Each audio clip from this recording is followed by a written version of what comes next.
All right, what's up, college football fans, quarterback fans? Welcome to the QB Spotlight video. In this video, we're talking about Texas quarterback Maalik Murphy. We're going to talk about what to expect from him with his most likely first game starting, at least as of now, right? According to Stark, he mentioned the other day that him and Archie Manning will both be getting snaps of the ones, but if they had a game tomorrow, then Maalik Murphy would be the guy. So that's what we're kind of going with. So we're going to talk about Maalik Murphy, and we're also going to preview the BYU defense and what we can potentially expect. We're going to watch some of the film or some of the breakdown. We're going to break down some of the film from the game against Texas Tech and kind of look at what they did and what they presented against Texas Tech. So if this is your first time tuning in the QB Spotlight channel, thank you for tuning in. We're just a big quarterback hub. We do quarterback breakdowns, film breakdowns, and then we have current and former quarterbacks come on the show and talk ball. So if that kind of sounds up your alley, please consider liking and subscribing to the channel. All right, so let's get into it. Let's talk BYU.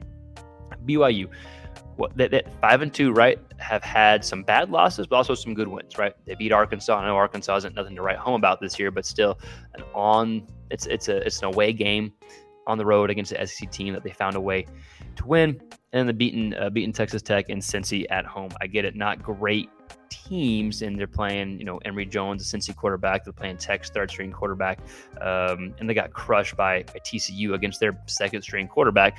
But that's what I talk about. They had some good games and some bad games.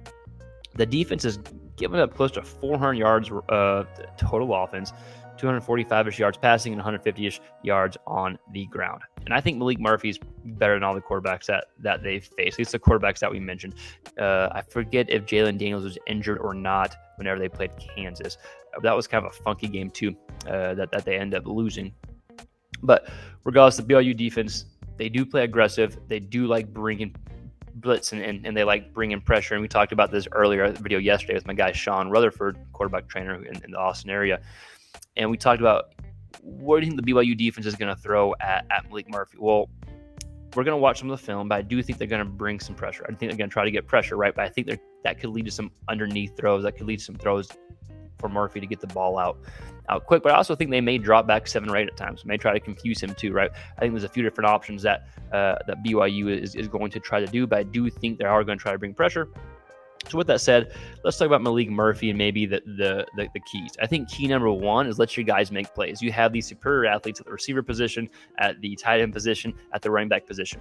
And if they drop 7 or 8, well, Sark's such a good offensive play caller, they're going to just run the damn ball. And they're going to run it successfully, right? If they bring a lot of pressure, then that's when you can just give your guys a chance. There's no one that can match up with your receivers, right, from Mitchell and Worthy and Whittington. There's no one that can line up, that can match up with them. So let your guys make plays, number one. Number two, assuming the run game gets going, rely on play action. Close to 50% of all the passing plays for Texas this year has been off the play action. I want to say it was something like 49% or something along those lines. So rely on play action if you can get the run game going. Assuming you get the run game going, rely on play action. Middle of the field type throws, Quinn 8 teams alive in the middle of the field. That can be easy, quick throws.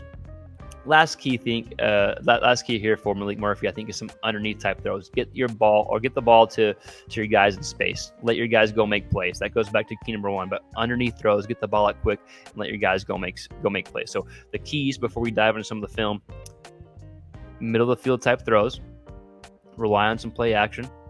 Underneath type throws, get the ball to your playmakers in space. And the biggest key is just let your guys go make plays. Throw it up to them, give them a chance, and trust them to come down with it. All right, so with that said, let's go ahead and look at 3 quick clips of the the BYU defense.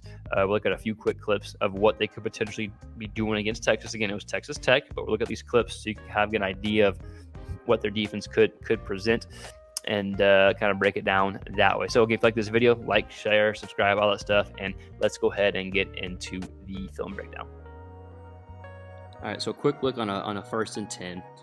Again, we're just kind of speculating, guessing what we may see defensively for BYU, but I wouldn't be surprised to see some stacking of the box with Maalik Murphy at quarterback with his first start coming, right? So we got 5 down linemen, 2 guys in the box, we'll call it, right? And then a safety here. So that's 8 there. We got 1 really deep safety. So you got most likely some type of cover 1 man under, it looks like.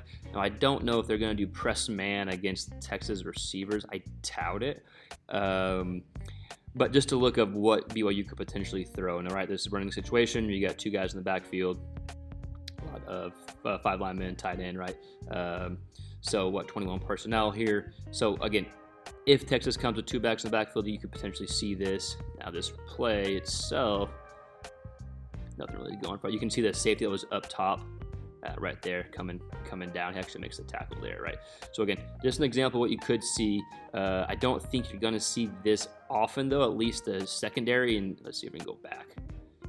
Yeah, I don't think we're going to see press man against Texas receivers. I could be wrong, though. They could try to challenge and make tough throws, one up top safety. But I think Texas receivers would win. Now, something you could see is stacking the box with 7 guys, but dropping 4 DBs and having some type of more zone package here. If Texas comes like a 21 personnel type package, let's maybe look at 1 or 2 more examples. So we're going to pass them down. It's 3rd and 7. I think it's off the screen. You can't see here. This is another example of this BYU being aggressive, right? So passing down for sure. They're bringing 7 here, so they're bringing more than Tech can block. You got 6v7 essentially. Press man again, press man. We got man, and then we have some off man, right? So there could be some type of like zone scheme going on here, but the look is press man regardless. For the corners, then just man across the board, cover 0, no one in the middle of the field. So Tech actually does a good job just throwing underneath route. The receiver slipping out. Good play call here. Again, something we may or may not see. I wouldn't be surprised, though, to see some aggressive stuff from BYU's defense. Like we can see, like no one there, right? So just throwing the underneath route, get the ball out quick. That's actually a really good designed play call there, right? So again, I wouldn't be surprised to see some aggressive defensive schemes and bring some pressure for BYU against Murphy, but that's kind of how you defeat it right there. Ball out quick, underneath route, and let your playmakers make plays. Clip that we'll watch. It's a 2nd and 8. Can't see here. Again, they're being pressure. They're being aggressive. Like we talked about, this is Tech's 3rd string quarterback. BYU is going to go up against Texas, 2nd string quarterback. So I would assume some pressure is being brought, right? 2nd and 8. Box is definitely stacked, right? We got 1, 2, 3, 4, 5, 6, 7.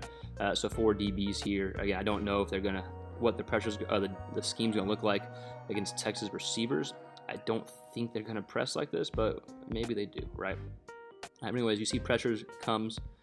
They have 5 coming. You got a little stunt here. Then you have a spy, right? This is something we haven't looked at before, but I could definitely see a spy in BYU's defense for Murphy. But the ball comes out quick. Boom, then he's able to, I don't know if he gets first down, but he has a successful play regardless, right? So overall takeaways, wouldn't be surprised to see BYU bring pressure, be aggressive. At the same time, they could drop back 8 and try to confuse Murphy as well, right? So again, just a brief kind of breakdown of what we could potentially see on BYU's defense, or from BYU's defense, right? But if you're Murphy, you stay within the script, stay within the game plan like we talked about, and you trust Stark to put you in a good position to succeed and let your skills kind of take over, and you have the better athletes, so give them the ball in space and let them win. But yeah, so that's what we got for the breakdown for what Murphy needs to do and what we can expect from BYU potentially. If you like this video, please like, share, subscribe, all that fun YouTube stuff really does help us, and yeah, we'll see you next time. Peace.